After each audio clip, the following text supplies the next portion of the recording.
Anda harus ilmiah, kamu harus ilmiah, pondok-pondok harus ilmiah, mereka harus menjawab secara ilmiah. Kita akan adakan nanti penataran ilmiah. Jangan kau ikuti apa-apa yang kamu tidak tahu dalilnya. Ditentang sumber kitabnya, dia ditentang sama dia gara-gara tidak mendukung pendapatnya dia. Hebat nggak orang ini? Ya udah, biar deh orang yang hebat itu nanti akan bisa diketahui kok. Nggak usah kita ladeni, terlalu naif. Kamu harus pintar sebentar lagi. Sebentar lagi harus pintar dan harus mempelajari itu semuanya. Dan nanti akan diadakan pelajaran-pelajaran di daerah-daerah tadi itu tentang pembodohan ini semuanya, sehingga nanti siapapun yang akan muncul kamu hadapi dengan ilmiah. Udah nggak ilmiah kok, karena itu lari-lari diajak bahas nasab ke DNA, ke itu ke ini, lari-lari sekarang. Lari-lari, katanya Gus ini ganta-ganti gawang. Kenapa? Takut gul. Al-mursalin, kata Syekh Nawawi di dalam tafsir Munir, al-mursalin itu alladzina adharud dalila wa awdahu lakumus sabila. Orang-orang yang membawa dalil. Habib An-Najjar mengajak orang-orang kampung Imtaqiyah untuk mengikuti orang-orang yang membawa dalil. Man adharu alladzina adharud dalil wa awdahu lakumul sabil. Orang-orang yang memberikan dalil, orang-orang yang menjelaskan jalan. Kalau ada orang yang berbicara tentang kebenaran, dia membawa dalil, pegang. Pakar nasab diadu dengan pakar musik misalnya, nggak nyambung, nggak nyambung saudara. Yang bicara masalah penyakit jantung, ya jangan tukang jahit. Yang bicara otak, jangan nanti misalnya tukang musik. Nggak nyambung, nggak nyambung. Itu yang terjadi sekarang. Itu yang terjadi. Ya mau diapain? Saya yang meneliti itu, bahwa Habibku ada Habib Rizik Sihab, Habib Bahar Smith, Habib Topik Segap, Habib Lutfi Yahya. Itu semua namanya keluarga Baklawi. Keluarga siapa? Saya sudah teliti seteliti-telitinya berdasarkan kitab-kitab nasab, kitab-kitab sejarah, hasil tes DNA, bahwa mereka dengan pasti mustahil sebagai keturunan baginda Nabi besar Muhammad sallallahu alaihi wasallam. Tidak terima, silahkan undang saya untuk berdebat. Kalau tidak terima, mana ente punya dalil? Kalau tidak terima, mana hasil tes DNA ente? Saya sudah tahu hasil tes DNA dari Habib-Habib ini. 180 orang di Yaman sudah tes DNA dan hasilnya haplogrupnya G. Sedangkan keturunan Nabi Muhammad semuanya di Arab Saudi, di Yordan, di Maroko, haplogrupnya J1.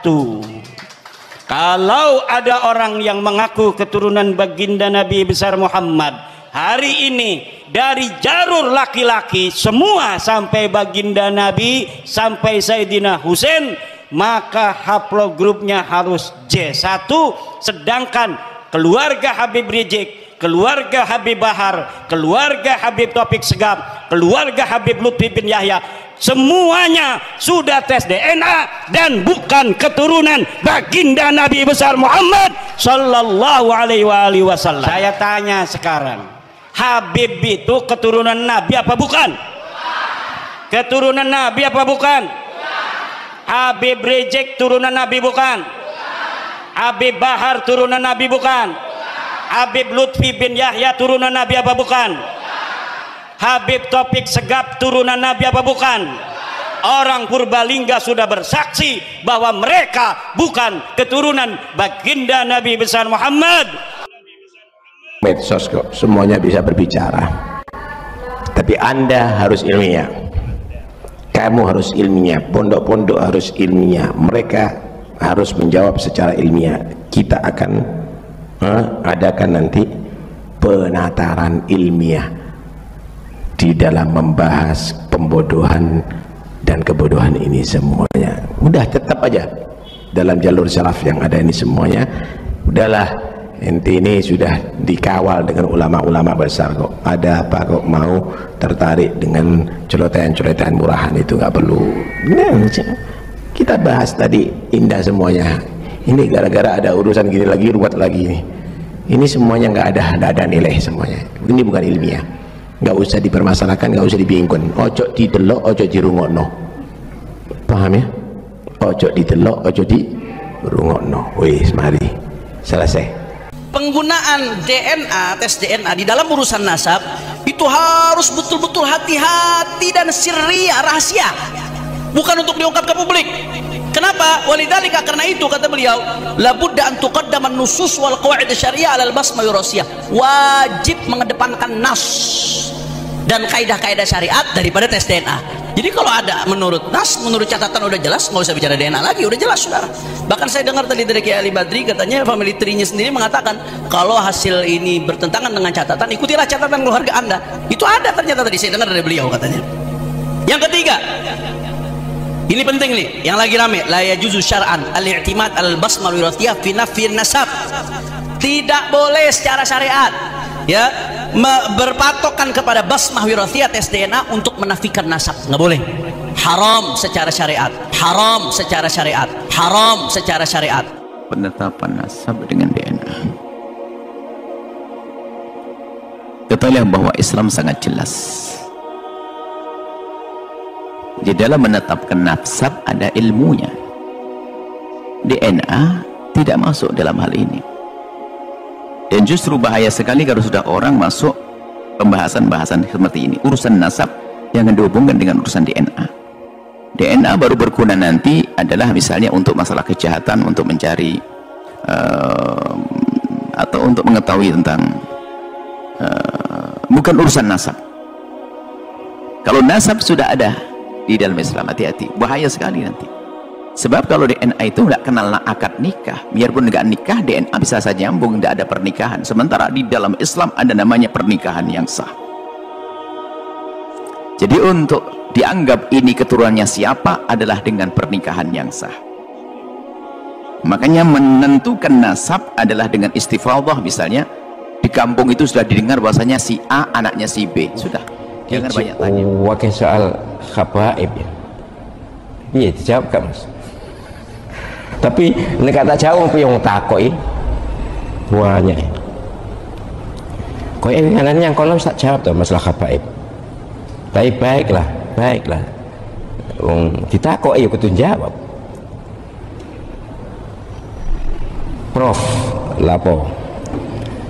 Apa benar bahwa tes DNA itu haram? Siapa sih ngomong tes DNA haram? Tes DNA itu ini ilmu genetika, ya masalah nasab khabaib itu. Atas dasar apa diharamkan? Tidak. Kalau kecuali ada temuan betul-betul diharamkan, apalagi kalau ini darurat, ini penting, ini urgent. Al-hajah tanzilu manzilat ad-darurah. Kepentingan atau kebutuhan itu menduduki posisi darurat. Nah, wad-darurat itu tubihul mahzurat. Keadaan darurat itu membolehkan sesuatu yang mestinya tidak boleh. Ini tidak ada dalilnya yang melarang, kok diharamkan. Ya saya sejujurnya saya pernah menonton dikirimi video Habib Rizik menyatakan orang yang ngaku habaib wajib tes DNA. Wajib kok, diharamkan piye? Jadi Habib Rizik Syihab itu menyatakan bahwa tes DNA itu harus untuk mengklarifikasi status seseorang yang ngaku keturunan Nabi. Itu bagus kan? Sebab gini loh masalahnya itu, keturunan Nabi, ngaku keturunan Nabi itu boleh tapi tidak bagus. Tidak ngaku itu lebih baik dan lebih ikhlas. Sebaliknya, bukan keturunan Nabi kok ngaku keturunan Nabi, wah dosa besar dan itu haram surga. Nabi SAW yang dawuh, siapa yang mendakwa menyatakan bahwa dirinya keturunan seseorang bukan ayahnya, maka dia haram surga. Ngaku keturunan loh, bukan naruh nama istri dengan nama suami, itu lain, itu bukan ngaku keturunan. Ya ini saya menghimbau para habaib, sudahlah panjenengan seleh saja. Andai kata panjenengan keturunan Nabi, toh tetap dihargai oleh Allah SWT, oleh malaikat, tetap diakui. Tapi nek bukan keturunan Nabi kok ngaku keturunan Nabi, oh dosa besar. Jadi lu apik keturunan Nabi gak ngaku keturunan Nabi, gak ngumum nih daripada ngumum nih. Tapi umpama ngumum nih pun boleh, nek asli keturunan Nabi. Lah nek ora, jelas dosa. Ya mohon maaf, ya mohon maaf.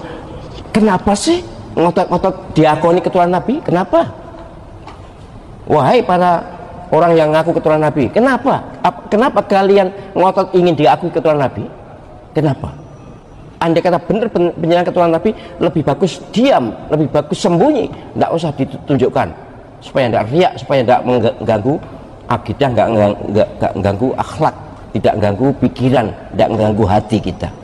Ini saya menghimbau pada sahabat-sahabat saya, sudahlah, andai kata penjaringan keturunan Nabi beneran, ya sudah, biar orang bilang bukan keturunan Nabi. Tapi kalau secara penelitian, secara DNA sudah jelas dibuka, diumum, kok penyemat sing ngotot, itu masalah, yang masalah pada penjenengan sendiri. Kasihan saya.